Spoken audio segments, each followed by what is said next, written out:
Job 32. So these 3 men ceased to answer Job, because he was righteous in his own eyes.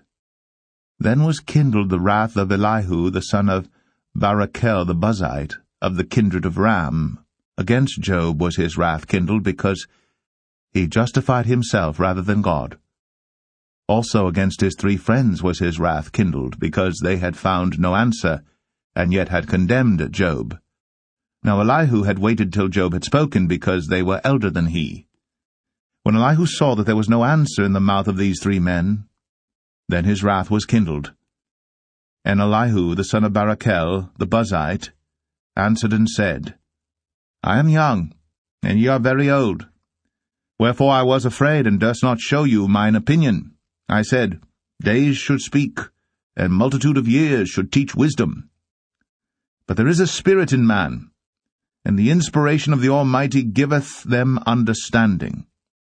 Great men are not always wise, neither do the aged understand judgment. Therefore I said, Hearken to me, I also will show mine opinion. Behold, I waited for your words. I gave ear to your reasons, whilst ye searched out what to say. Yea, I attended unto you, and behold, there was none of you that convinced Job, or that answered his words. Lest ye should say, We have found out wisdom. God thrusteth him down, not man. Now he hath not directed his words against me, neither will I answer him with your speeches. They were amazed. They answered no more. They left off speaking. When I had waited, for they spake not, but stood still, and answered no more, I said, I will answer also my part, I also will show mine opinion. For I am full of matter, the spirit within me constraineth me. Behold, my belly is as wine, which hath no vent. It is ready to burst like new bottles.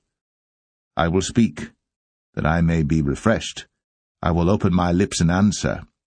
Let me not, I pray you, accept any man's person, neither let me give flattering titles unto man. For I know not to give flattering titles. In so doing my Maker would soon take me away. Job 33. Wherefore, Job, I pray thee, hear my speeches, and hearken to all my words. Behold, now I have opened my mouth, my tongue hath spoken in my mouth. My word shall be of the uprightness of my heart, and my lips shall utter knowledge clearly.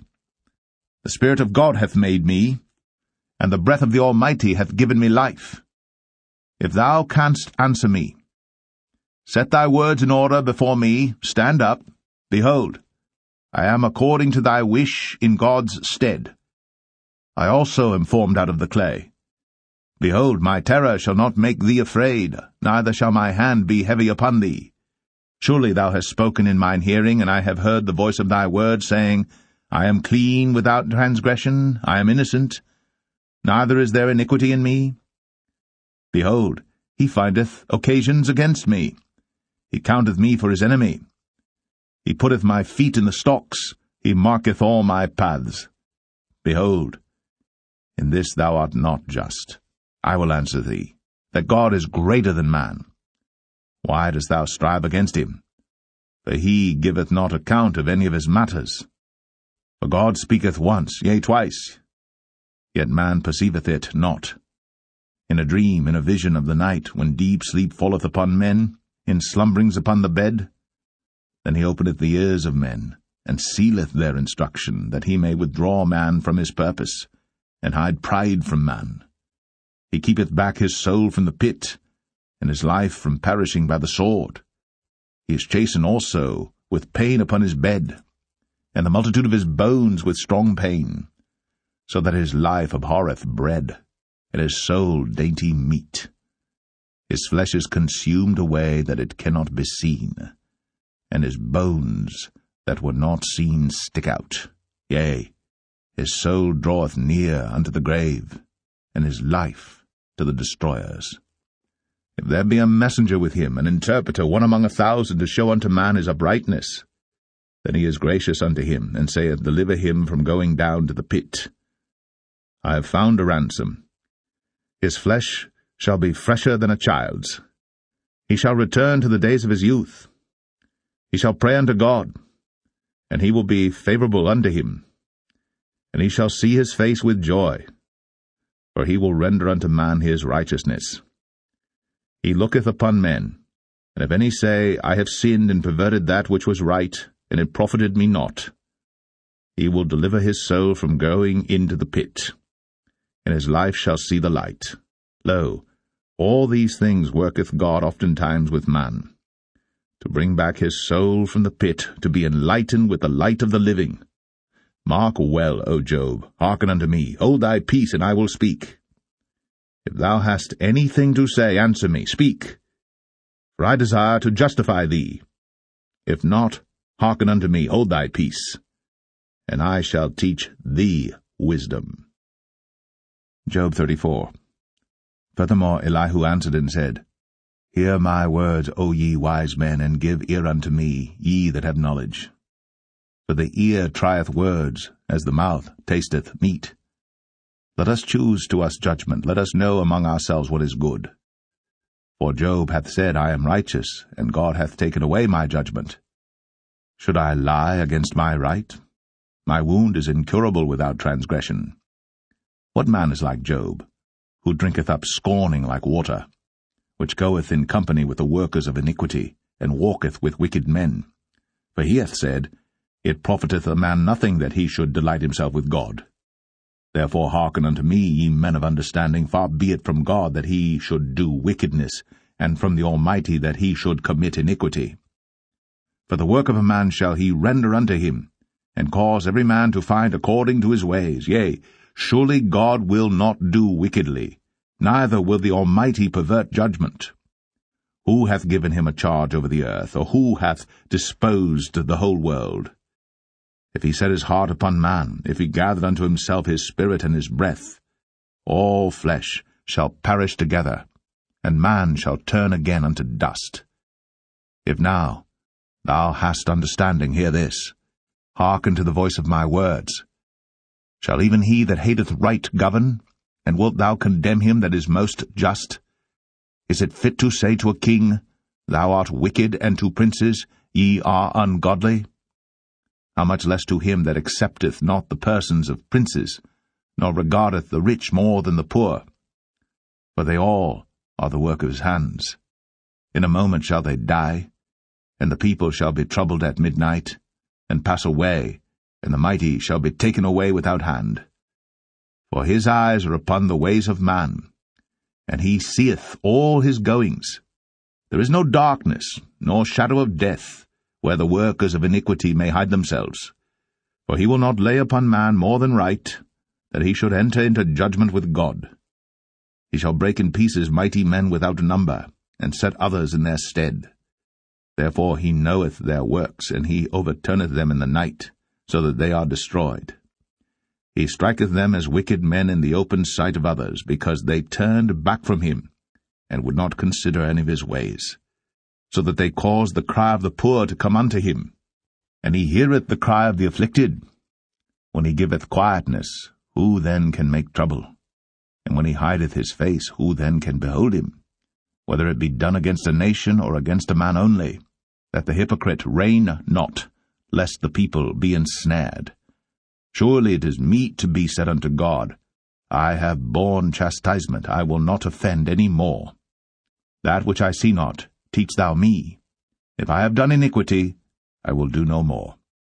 Should it be according to thy mind? He will recompense it, whether thou refuse, or whether thou choose, and not I.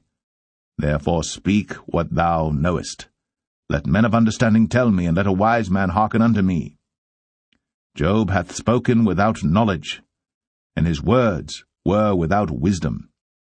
My desire is that Job may be tried unto the end because of his answers for wicked men. For he addeth rebellion unto his sin. He clappeth his hands among us, and multiplied his words against God. Job 35. Elihu spake moreover and said, Thinkest thou this to be right, that thou saidst, My righteousness is more than God's? For thou saidst, What advantage will it be unto thee? And what profit shall I have?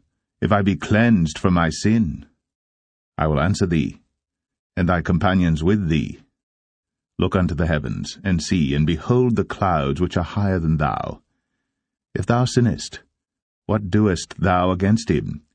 Or if thy transgressions be multiplied, what doest thou unto him? If thou be righteous, what givest thou him? Or what receiveth he of thine hand? Thy wickedness may hurt a man as thou art, and thy righteousness may profit the Son of Man. By reason of the multitude of oppressions they make the oppressed to cry. They cry out by reason of the arm of the mighty. But none saith, Where is God my Maker, who giveth songs in the night? Who teacheth us more than the beasts of the earth, and maketh us wiser than the fowls of heaven? There they cry, but none giveth answer, because of the pride of evil men. Surely God will not hear vanity, neither will the Almighty regard it. Although thou sayest thou shalt not see him, yet judgment is before him. Therefore trust thou in him. But now, because it is not so, he hath visited in his anger, yet he knoweth it not in great extremity. Therefore doth Job open his mouth in vain. He multiplieth words without knowledge. Job 36. Elihu also proceeded, and said, Suffer me a little, and I will show thee that I have yet to speak on God's behalf. I will fetch my knowledge from afar, and will ascribe righteousness to my Maker. For truly my words shall not be false. He that is perfect in knowledge is with thee. Behold, God is mighty, and despiseth not any. He is mighty in strength and wisdom. He preserveth not the life of the wicked, but giveth right to the poor. He withdraweth not his eyes from the righteous.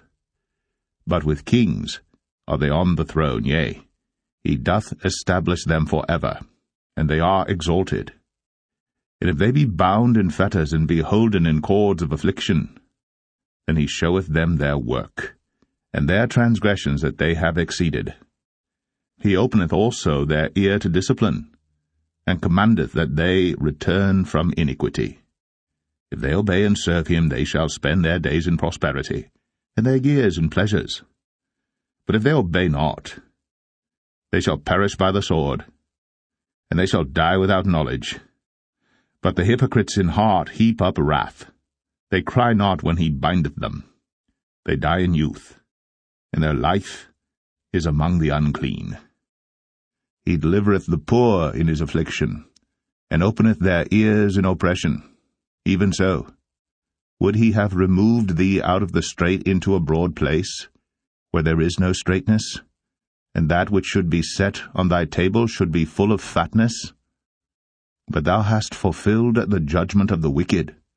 Judgment and justice take hold on thee. Because there is wrath, beware lest he take thee away with his stroke. Then a great ransom cannot deliver thee. Will he esteem thy riches? No, not gold, nor all the forces of strength. Desire not the night, when people are cut off in their place. Take heed, regard not iniquity, for this hast thou chosen rather than affliction.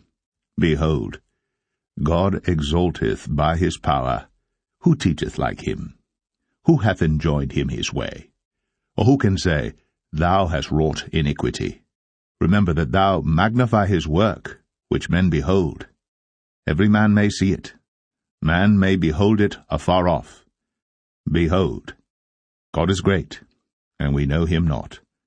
Neither can the number of his years be searched out. For he maketh small the drops of water. They pour down rain according to the vapour thereof, which the clouds do drop and distill upon man abundantly. Also, can any understand the spreadings of the clouds, or the noise of his tabernacle? Behold, he spreadeth his light upon it, and covereth the bottom of the sea. For by them judgeth he the people, he giveth meat in abundance. With clouds he covereth the light, and commandeth it not to shine by the cloud that cometh betwixt. The noise thereof showeth concerning it, the cattle also, concerning the vapour. Job 37. At this also my heart trembleth, and is moved out of his place. Hear attentively the noise of his voice, and the sound that goeth out of his mouth. He directeth it under the whole heaven, and is lightning unto the ends of the earth. After it a voice roareth.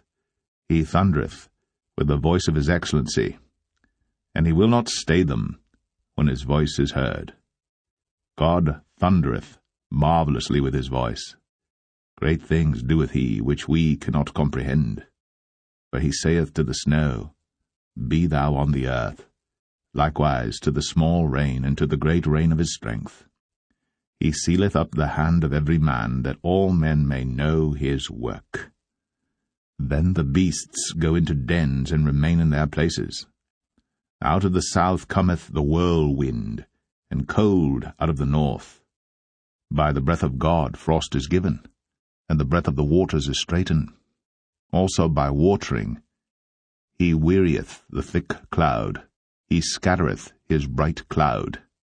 And it is turned round about by his counsels, that they may do whatsoever he commandeth them upon the face of the world in the earth. He causeth it to come, whether for correction, or for his land, or for mercy. Hearken unto this, O Job, stand still, and consider the wondrous works of God. Dost thou know when God disposed them, and caused the light of his cloud to shine? Dost thou know the balancings of the clouds, the wondrous works of him, which is perfect in knowledge? How thy garments are warm, when he quieteth the earth by the south wind. Hast thou with him spread out the sky, which is strong, and as a molten looking-glass? Teach us what we shall say unto him, for we cannot order our speech by reason of darkness. Shall it be told him that I speak? If a man speak, surely he shall be swallowed up. And now men see not the bright light which is in the clouds, but the wind passeth, and cleanseth them. Fair weather cometh out of the north, with God his terrible majesty.